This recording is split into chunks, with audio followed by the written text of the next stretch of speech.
Well, would you look at that? That's a goddamn Macrolepiota procera, ladies and gentlemen. The Parasol Mushroom. A fungus that we spoke about towards the end of CampAesthetics 9. She's a beauty, but only a little wickle baby at the moment. You can tell it apart from a similar, more toxic fungus, Chlorophyllum rhocodes, by this rugged textured stipe and rich brown colour, as opposed to the ghastly pale hue of the chlorophyllum. If I return to this location in approximately 2 weeks, this fungus will be absolutely gigantic. This is also an edible fungus, by the way, edible when cooked, however, as it does contain a mild form of a mycotoxin which is destroyed by heat. Always best to cook things anyway. Another fine example of Macrolepiota procera. A beautiful phallus. That's a damn fine specimen. But it's edible in its premature stage too, but too insubstantial to warrant destroying it. I'll let it grow, but there's quite a few of these popping around up here. I counted 6. Would make for some cheeky nibbles, but I must resist temptation. Oh my goodness, here we have the big daddy of puffballs. It's quite huge. It's larger than a cricket ball.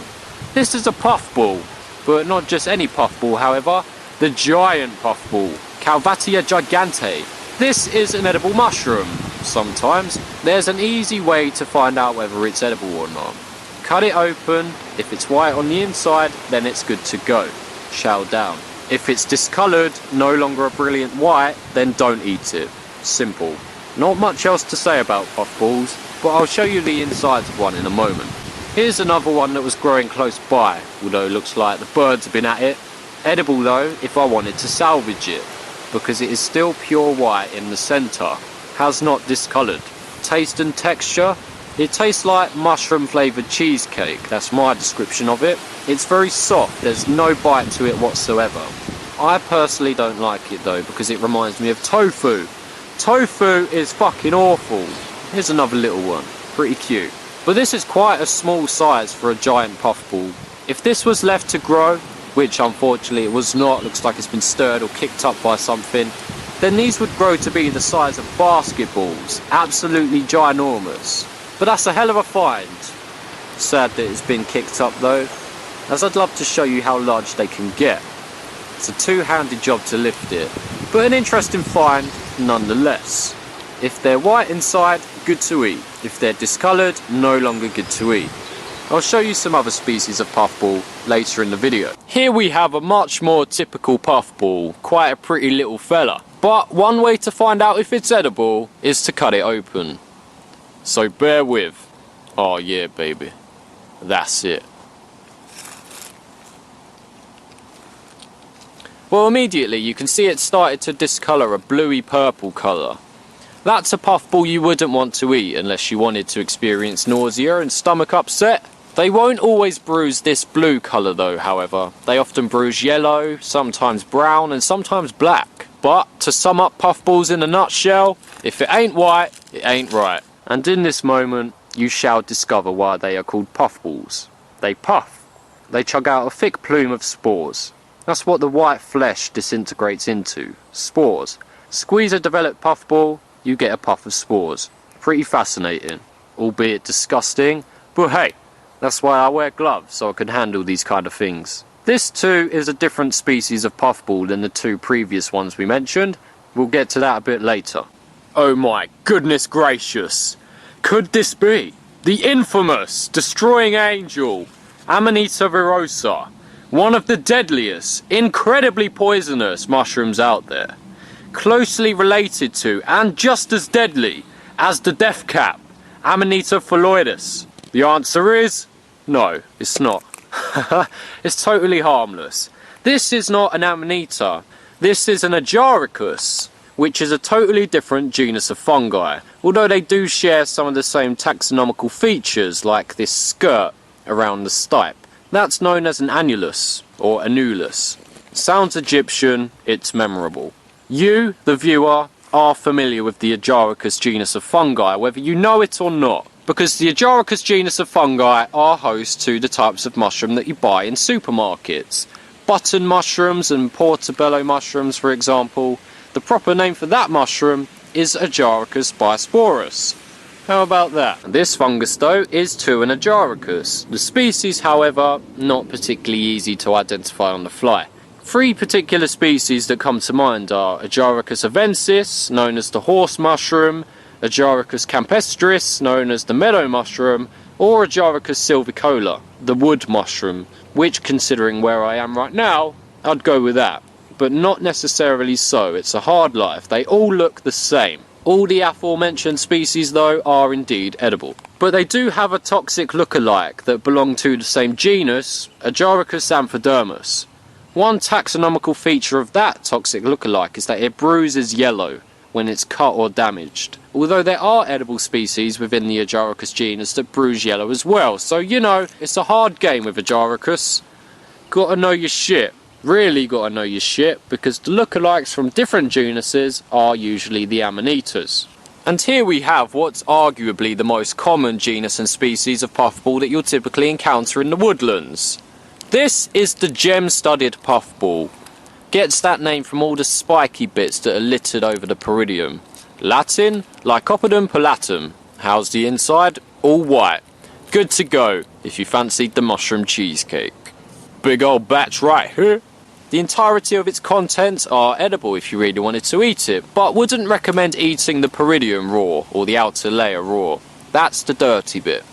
Here's one that I've prepared for consumption. Remove the peridium. Left a little bit on so you can see the contrasting colours. A cheeky little nibble indeed. Looks pleasant, tastes okay, fairly abundant, good game puffballs. Here's one example why, 1, you shouldn't eat fungi raw even if they are edible, and 2, why you should remove the peridium from the puffball. What we're looking at is the peridium of that puffball under a pocket microscope, and what lurks amongst it. And Sean's expertise has led to the identification of an adult dust mite, or house mite as they're known when they're found in houses. Just goes to show, who knows what lingers amongst things. So it's convenient that puffballs have that outer layer that you can easily remove, for this reason. Xylaria! Crampball! Dat camouflage. Oh, would you look at that? Some delicious Trametes versicolor. Want to get me some of that? Chow down on that mushroom bubblegum, but hang about! That would be a mistake. Not a fatal one, but this is a false turkey tail. Let's talk about why I said that. Here's a real turkey tail on the right, false on the left. When you flip them both over and observe the pore surface, or technical term hymenophore, you can observe some macroscopic differences. The false turkey tail has no pores. Turkey tails are packed with lots of little ones. Easy mistake to make, but easy mistake to rectify. It's as simple as that, really. I do like me some turkey tails though. Gonna chow down on a few of those later. I'd like to share with you a gift I've received. It's actually the first gift I've received off of YouTube, so it's a significant moment. And it's a damn fine gift at that. A Belgian bro who goes by the name of Vehid Metovic, sorry if I pronounced your name wrong by the way, clocked on to me drinking Stella Artois in one of my videos. Stella Artois is of course a Belgian beer, so of course that resonated with good old Metovic. So he came to me like, yo Alfie, how would you like it if I sent you some of the finest Belgian beers that Belgium has to offer? And I'm like, hell fucking yeah man, Belgian beer is my favourite. So here we have a fine assortment of Belgium's finest. Intoxication is what's on the agenda today. I have no bottle opener, so gotta improvise. I've seen people that can open bottles with their eye socket. That shit is fucking crazy. So I'd like to try and thank you in your native tongue. I'm going to assume that you're a French-speaking Belgian, or at least I hope so, because I can only speak French. I'm no good at Dutch. So, mon français n'est pas bon. Je suis loin de le parler couramment et ma prononciation est mauvaise. Mais c'est une bonne journée. Quand vous buvez la bière belge, c'est vraiment le meilleur. Vraiment le meilleur, mon ami. Merci beaucoup, mon ami. Et viva la Belgique! Ah, la bière. Quand le guerre glatte, vouez le silence. Et dans tout ce désordre, vouez les sinews de la paix. Mon précieux, mon chéri, mon bijou, mon amour. But I do think I know how to say thank you in Dutch, just in case you're not a French-speaking Belgian. Dankjewel? I think, is it Dankjewel? Dankjewel. Or maybe you're a German-speaking Belgian. In which case, danke. Dankeschön. Time for food! Supplementing a few things with some wild edibles. So what have we got? We have some Agaricus bisporous, more commonly known as button mushrooms. Some Trametes versicolor, commonly known as turkey tails. And some Urtica dioica, stinging nettles. Let's get busy. Dice them nettles up! There we go!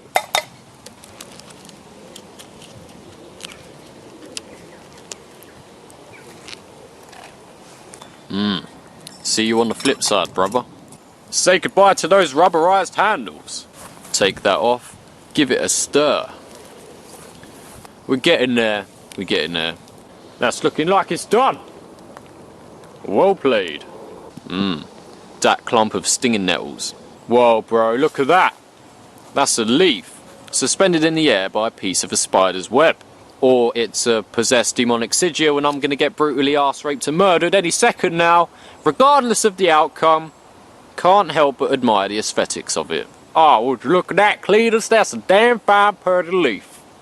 I'll tell you what, I'll take her to the honky-tonk any day. What do you want, leaf? Why do you mesmerize me so? Tell me your secrets! Calling upon any bird bros or ornithologists out there to help me up my bird game. I'm thinking that this feather belongs to a kestrel, but that's just my ignorant, ill-informed opinion. Maybe an owl? Tawny? Or barn owl? Help me up my bird games, bros. Oh dear. Things have turned quite drastically. The sky looks quite intimidating. Should whack up a fire shelter just in case it rains. Can't be without fire. How else will I make tea?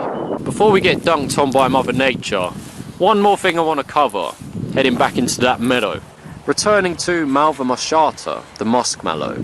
I was asked by a bro, what do mallow petals taste like? I see them pop up all over the place. Previous experience tells me that petals taste like shit though. Too perfumey to be enjoyable. Well, I will say that they taste pleasant, a little bit sweet. You don't need to worry about them being too perfumey. Tell you what you should do. If you collect a bunch of petals and stack them up like a mini sandwich, then just chow down on it, I would compare that to a very mild marshmallow. A very cheeky nibble indeed, really is quite enjoyable. If you can get over the prospect of eating flowers, might seem like a bit of a prissy thing to do, but when you think about it, it's actually pretty badass. Most people admire flowers for their aesthetics, but we, however, just straight up eat them like barbarians with no restraint. But anyway, it kind of begs the question, is the marshmallow, the actual sugary sweet that we roast on fires and such, made from the actual mallow plant? Or is it just coincidence? Would certainly make sense though, right? Nowadays marshmallows are just made from sugar and crap. But back in the day they were made from the roots of the marshmallow plant, which is Alfea officinalis, a different plant, but it belongs to the same family as the musk mallow though, the Malvaceae family. So not entirely coincidence. Easy way to gather them all up though. If you take the entire flower head and bite it off at the ovary, spit that out, you're left with the petals. Easy nutrients. Why does Mother Nature hate me today? Probably because I'm picking all her flowers and shit. Deal with it, yo! They're gonna die anyway soon. This is not where I want to be right now. Holy shit, it has turned miserable. That roaring fire though. As substantial as it is, it will not survive the night if it rains. Fire shelter is required. I never sawed so much wood so fast in my life. Really am against the clock. Busting the £5 folding saw, last featured on CampAesthetics too. I'm all about that gear loyalty, even if it is a piece of shit. But it's my piece of shit, so let's crack on. Does seem very counterintuitive to dismantle your fire just as it's about to rain, but it's gotta be done.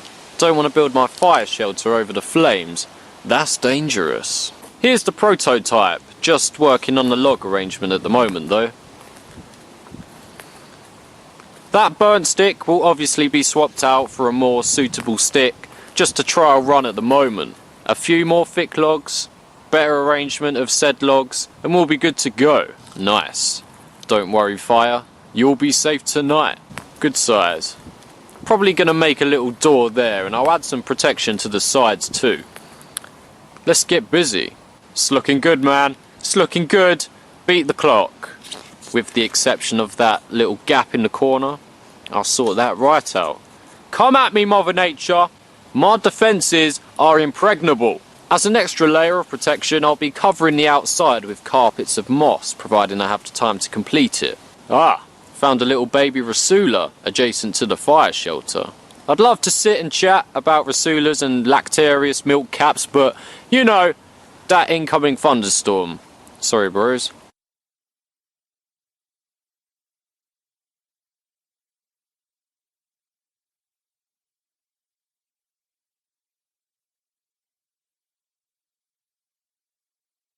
Now just gotta move the rest of the embers underneath the shelter, stoke it back up and bellow it back up into flames, and that's GG. I imagine this will be the last opportunity we'll have to stretch our legs a bit. Think we'll be confined to our shelters for the rest of the day. Fun times, eh? Gotta hunker down, yo. Holy shit! That is quite an intimidating sight. Mother Nature is about to bring the pain. This is not a fun place to be right now. Oh, we're gonna get it so hard, man. So it begins! The sun was fun while it lasted, but I guess now all I have to say is bring it on, bitch!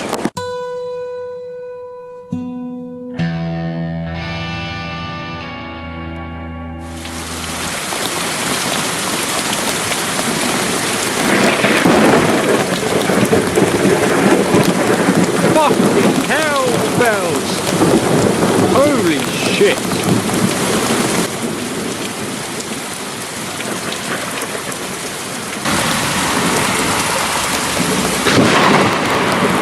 Fuck! Now fuck it out!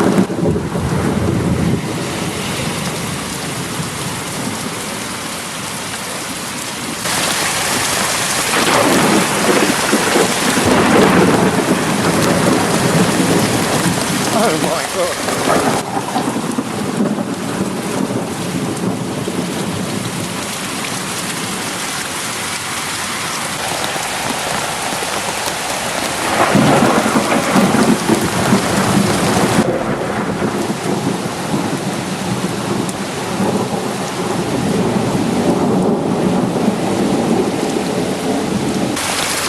So much rain is hitting my camera.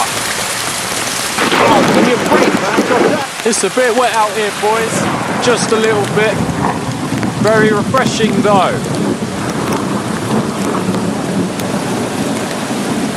God, the water cone is going to be a right chore. Pure slosh fest out here. It's like goddamn Reading Festival all over again. That flooding, though. Thankfully, this is far away from our camp. But for how long? Can't see goddamn shit. This tree is what's been taking the brunt of the rain. Stops my shelter getting battered. Got my orders from the old ball and chain, or purring doors, as my father would say.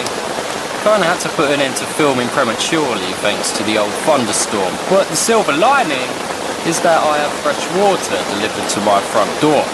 Stick the pot out, get some fresh rainwater. Saves me walking to the river.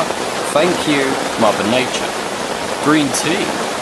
Essence of masculinity, right?